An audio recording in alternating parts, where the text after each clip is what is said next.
Hello students and viewers. Today I'm going to talk about symbiotic nitrogen fixation.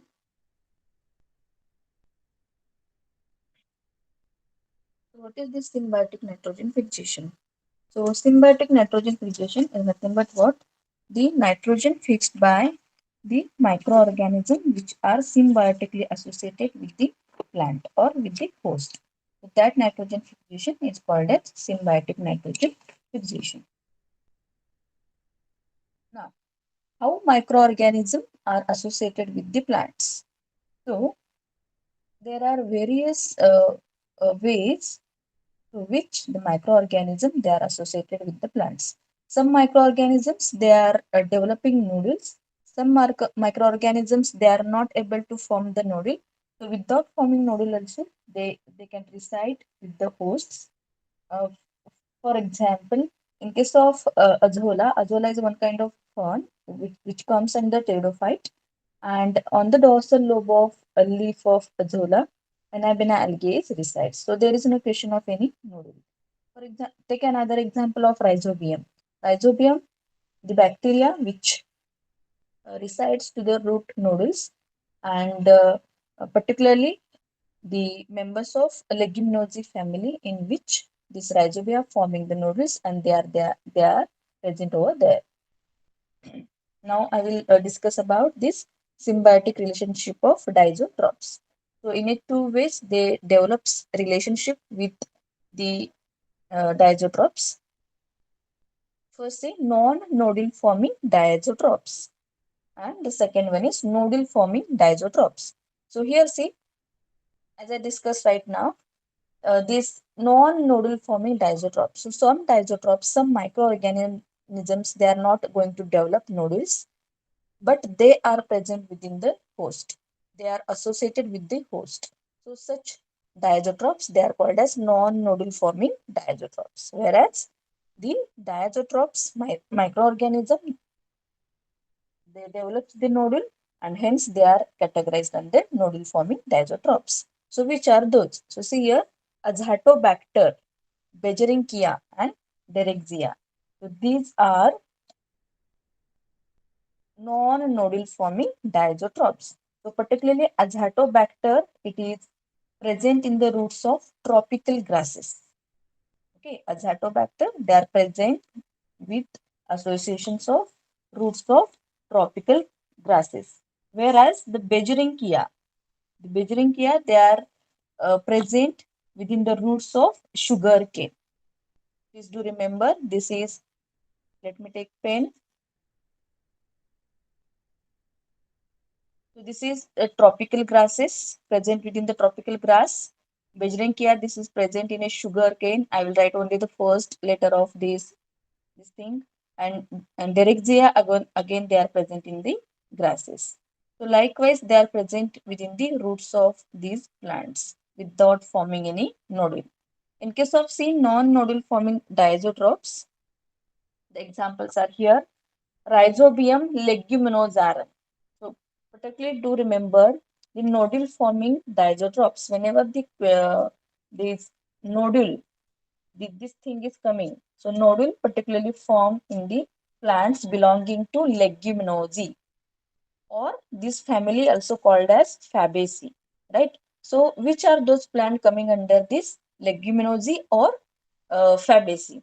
So a very simple and the familiar example is pea plant, right? So pea plant, or you can take a groundnut plant where the nodules are going to form to the roots, right? So such a nodule forming plants, they are coming under leguminosae or a family Fabaceae. So first example, see Rhizobium leguminosarum. So this Rhizobium leguminosarum, it is going to have its association in a plant pea, right?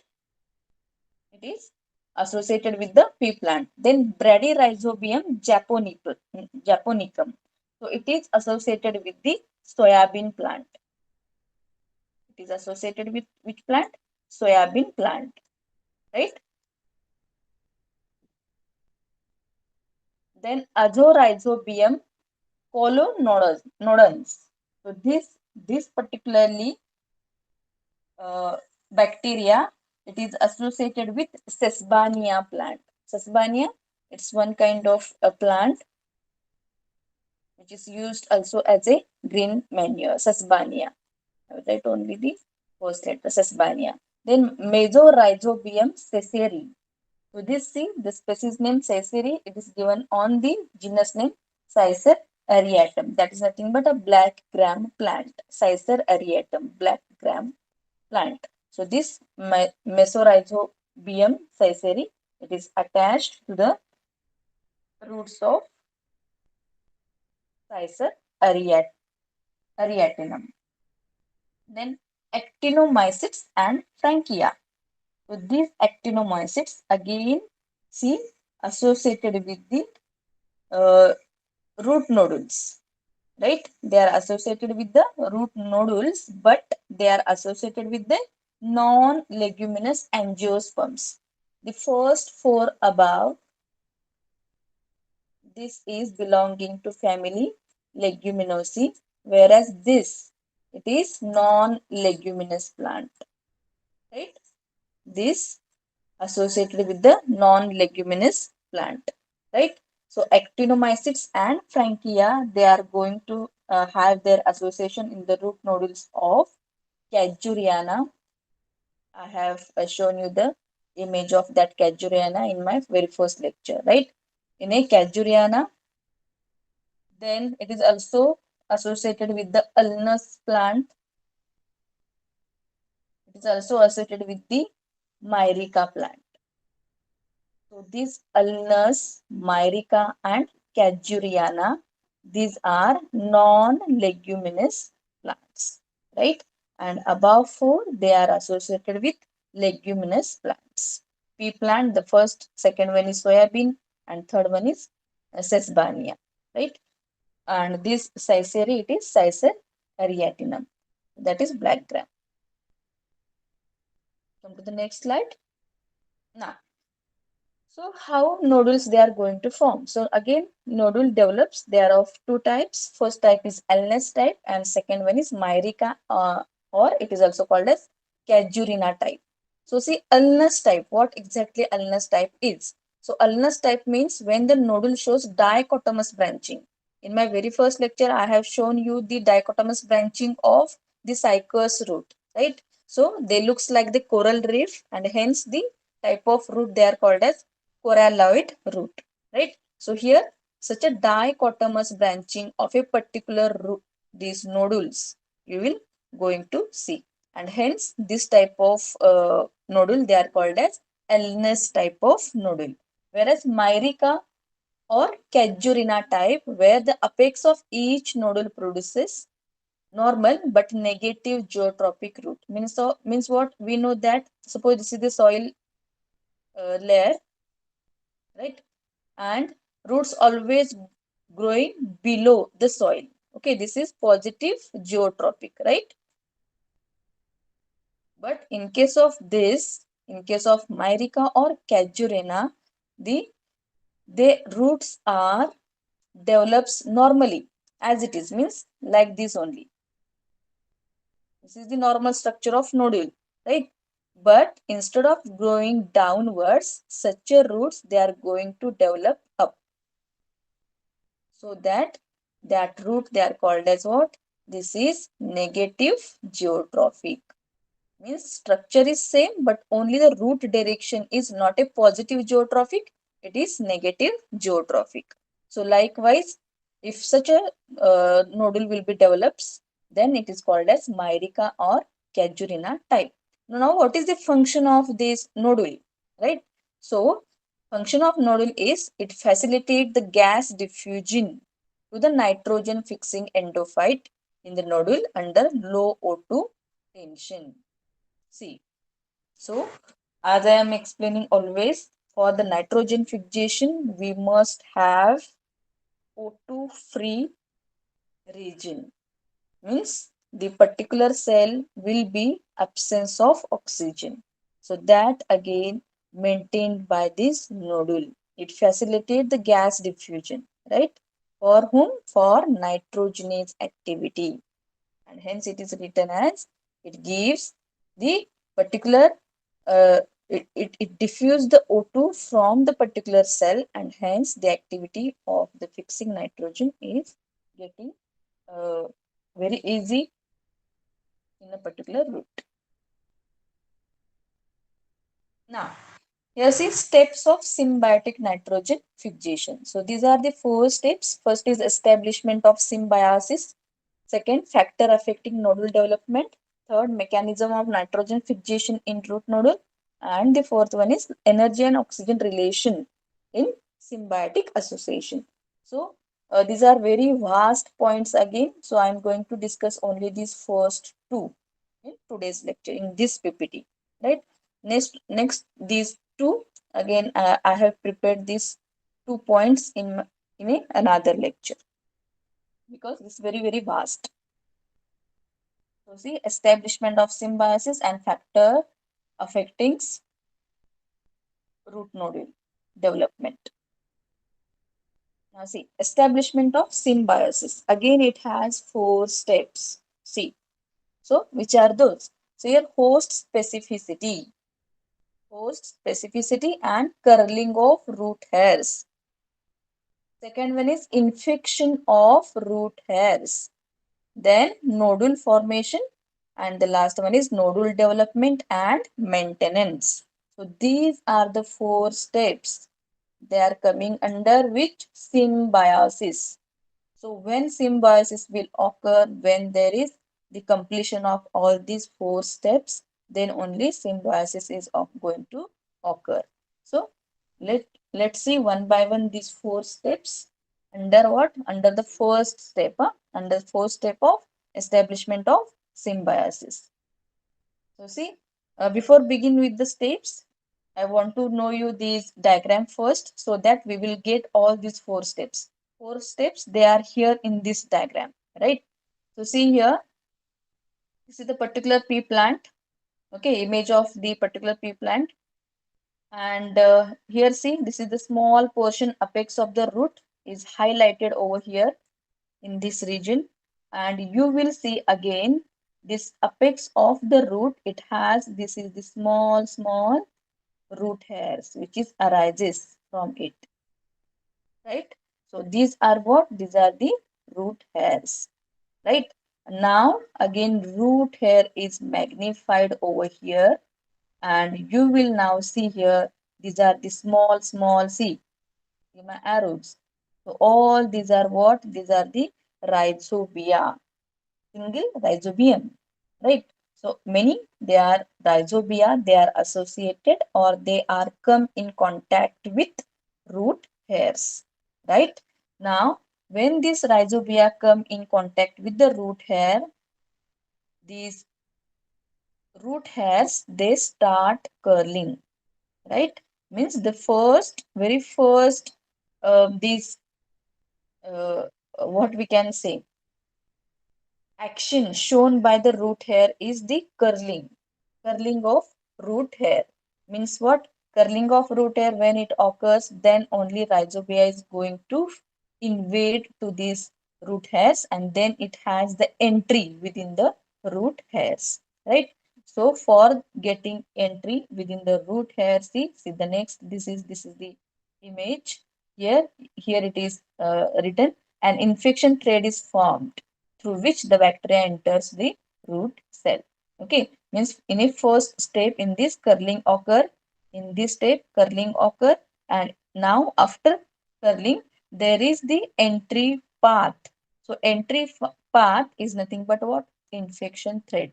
So infection thread is just like a hypha. I will going to discuss again this in my next slide, and through which this bacteria they enters and from the root hair, and they are going to reside with the cortical cells of the root. And now see, this is the last one where this bacteria going to multiply. Okay, and at this cortical cell has tetraploid number of chromosome. Usually it is 2n number of chromosome, right, in our cell. But within this cortical cell, it is tetraploid number of chromosome, and hence this bacteria going to form in a 4 to 6 numbers at a time, and hence the huge number of bacteria develops, and that number is called as, that bacteria, they are called as bacteroids. And because of this, the particular cell becomes swollen in condition, and hence those swollen condition we called it as a nodule, right? It's very shortcut, or in an image way we have seen these four steps. Now let's begin with the discussion of these four steps in detail. So host specificity and curling of root hairs. So now see here. So depending on the environmental condition, see, environmental condition should be again there to have the combination of the host and rhizobia, right? So host susceptibility, the phenomenon of host recognition by specialized microbe is achieved, right? So which conditions are essential? Environmental conditions are essential to recognize the particular host by that microbes, right? Next, host plant secretes exudates in rhizosphere. Subsequently, compatible strains of rhizobia are stimulated over the microbes in soil. Means some plants, some host plant, they secrete this secretion. Okay, this secretion is called as what? Exudate in the rhizosphere. Rhizosphere, the environment present within the root, or side by root. It is called as rhizosphere, right? So plant secretes these exudates nearby the root, and hence the particular strains of rhizobia, they are stimulated with the help of these exudates, and then the these host specificity is occurs. Then see, root exudate contain what? Okay, so root exudate, it contains growth stimulating substances. Okay, what it contains? Please do remember, root exudates contain growth stimulating substances like biotin, thiamine, and amino acids. So, with the help of this, now bacteria is going to come in contact, as well as it's going to grow within the root. So, bacteria grow near the root surrounded by muci gel. Again, see. So, muci gel is what again? Right? So, it also exudes. This is the first, and it has this muci gel. Right? This is muci gel. So, muci gel is nothing but what? Microbial cells. It has the mucilaginous substance. It has organic and inorganic matter, right? So bacteria is going to grow near the root surrounded by muci gel. Means plant has to exude these growth stimulating substances as well as this muci gel. So by having these two, bacteria will come in contact with the host plant. Now, the initial host response by the host is curling of root hair. See, this is very, very, very important. Curling of root hair is the very first response or the signal given by plant to the bacteria. Okay, till here bacteria is not entered. They are only come in contact with the host root, right? They are not yet entered within the root. So this signal given by the plant, that is curling of root hair. Root should be curl. Then and then only bacteria, they come to know that yes, now this is the way, this is the time we have to invade that particular root, right? And this curling of root hair, they looks like shepherd's crook, right? So here shepherd's crook is one of the stick which is present like this. This is okay. So this is called as shepherd's crook. So curling of root hair is like this, and hence it is called as shepherd's crook. Then curling takes place due to secretion by rhizobium of curling factor, cytokinin, polymyxin B, etc. Right? Now, so curling takes place by whom? Okay, curling, it is occur to the root hair, right? This is the particular root and this is the hair, root hair, right? Which is curled like this. But root hair curling is done by secretion by rhizobium bacteria, right? So rhizobium secretes the curling factor like cytokinin and polymyxin. Please do remember this cytokinin, polymyxin B, such a factor should be released by the rhizobium, and because of this factor, this root hair get in a curling position or a shepherd's crook position in that particular shape.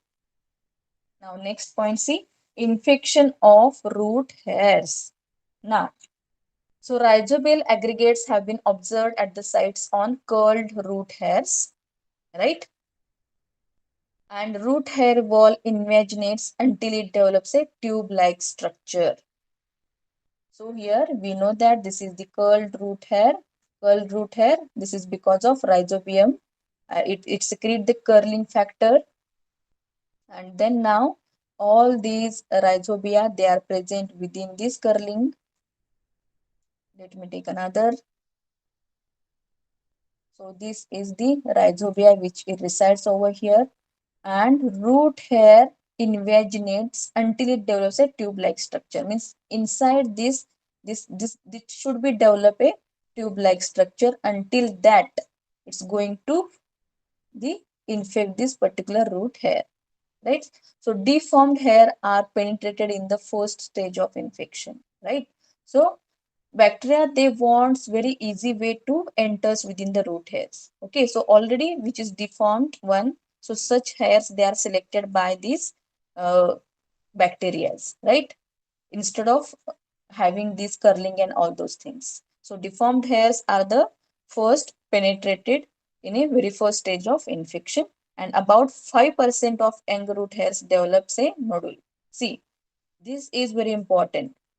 About only 5%, not all the roots. Suppose this is the root and all the hairs, they are not penetrated by the bacteria. Only 5% and only the young root hairs, they are only going to penetrated by the bacteria.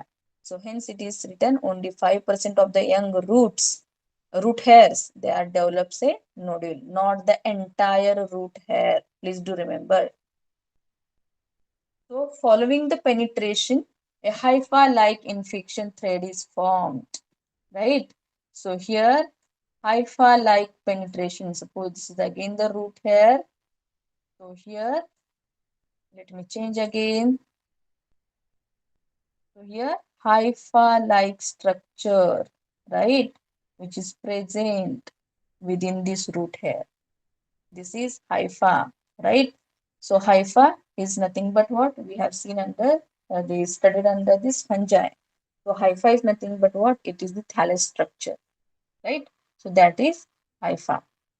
This hypha, all these hypha, they come together to form mycelium, right? We have studied this under fungi.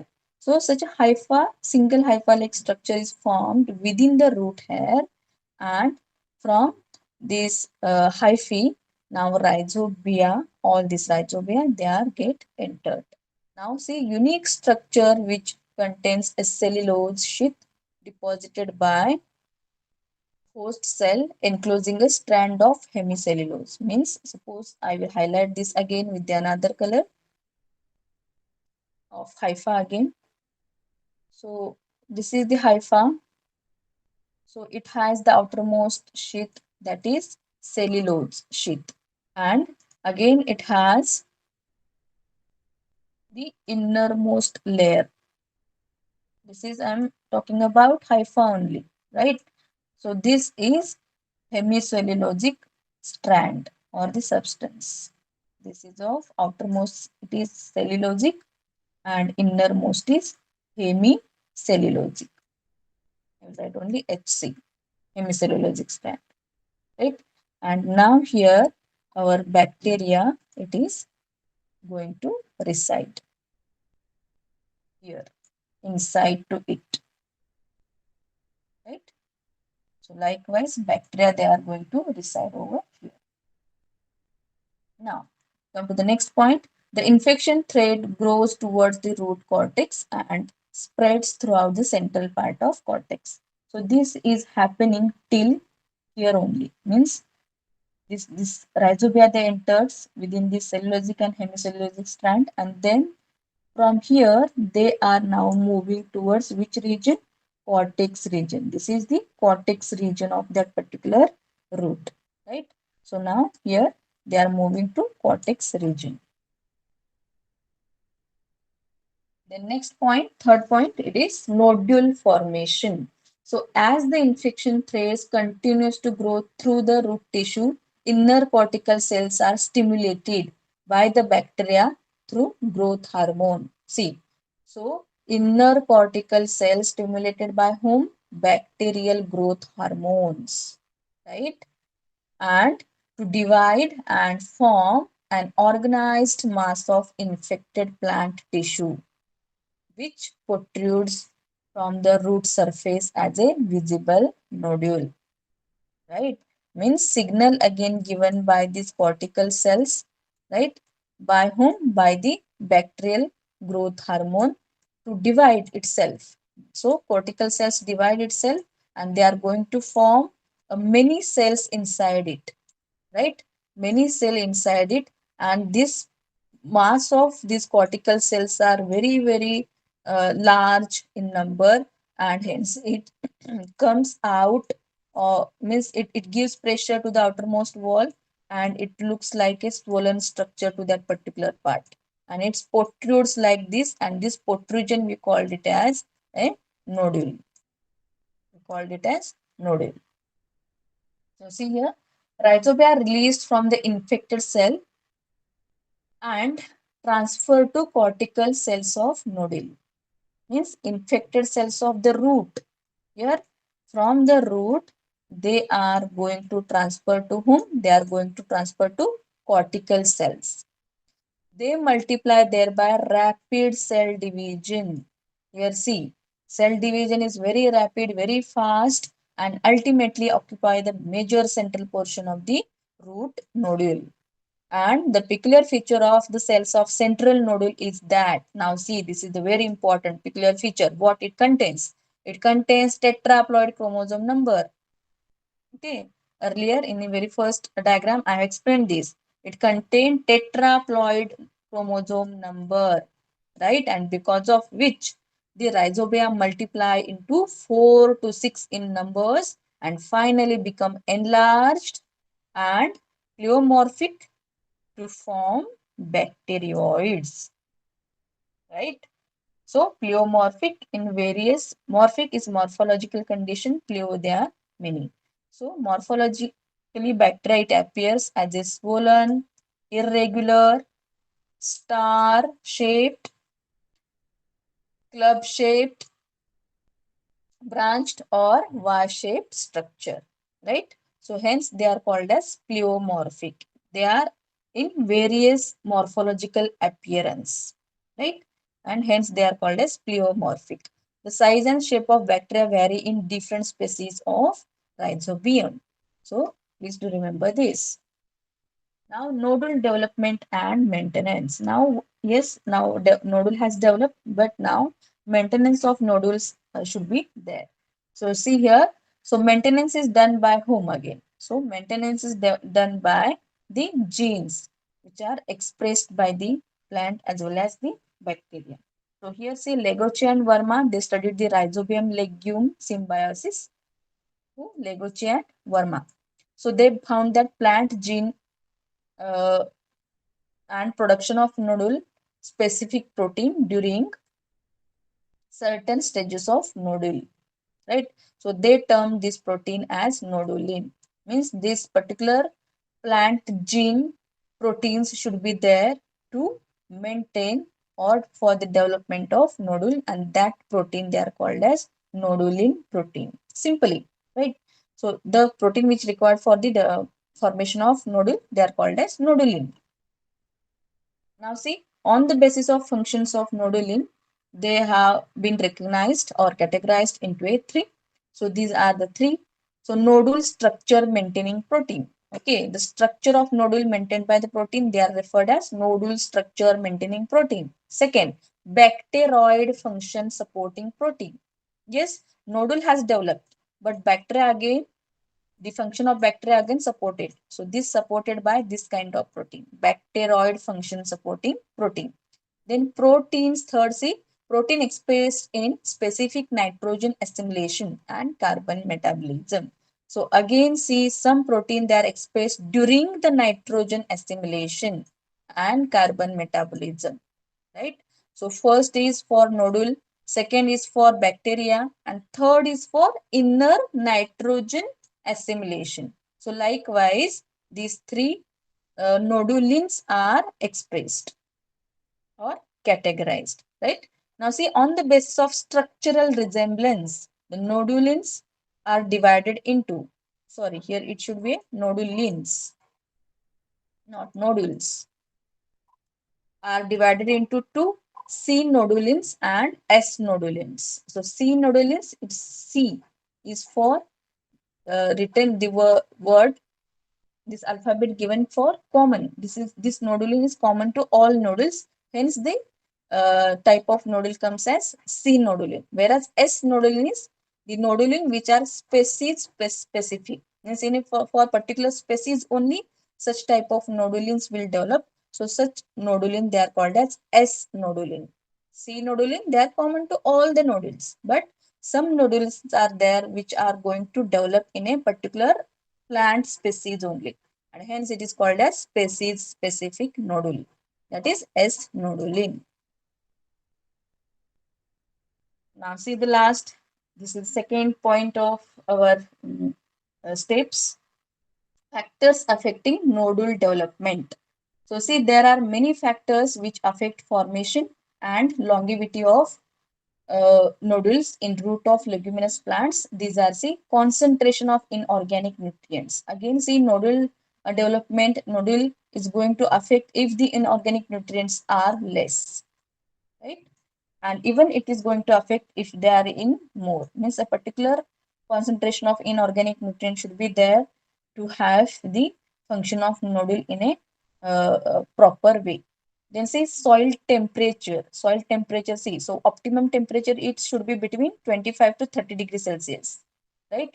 And this temperature below or it is cooler condition, it's again nodule is going to inhibit, as well as the warmer means more temperature or higher temperature also going to affect the nodule formation and its development. Then see next, third, light and shading. So light and shading also going to affect it. So high light increases the nodule number. See, high light is going to increase the nodule number, whereas the shading depresses the nodule weight, right? The next, CO2 concentration. So here again high CO2 concentration increases nodule numbers. See, nodule number going to increase in a high light and high CO2 concentration. Then addition of nitrogen. So on addition of nitrogen, both the numbers and weight of nodules are reduced. So means suppose we are adding more nitrogen, again it's going to reduce the numbers as well as weight of these nodules. And again very important character, that is rhizosphere microorganisms. So again, apart from, suppose rhizobia is going to develop this nodule, right? But again, apart from the rhizobium bacteria, there are many other bacteria are there, microorganisms are there, which are present nearby the root, and that environment which is present nearby the root, it is called as rhizosphere. So that again, it's going to affect the nodule development. So likewise, I have discussed all these points.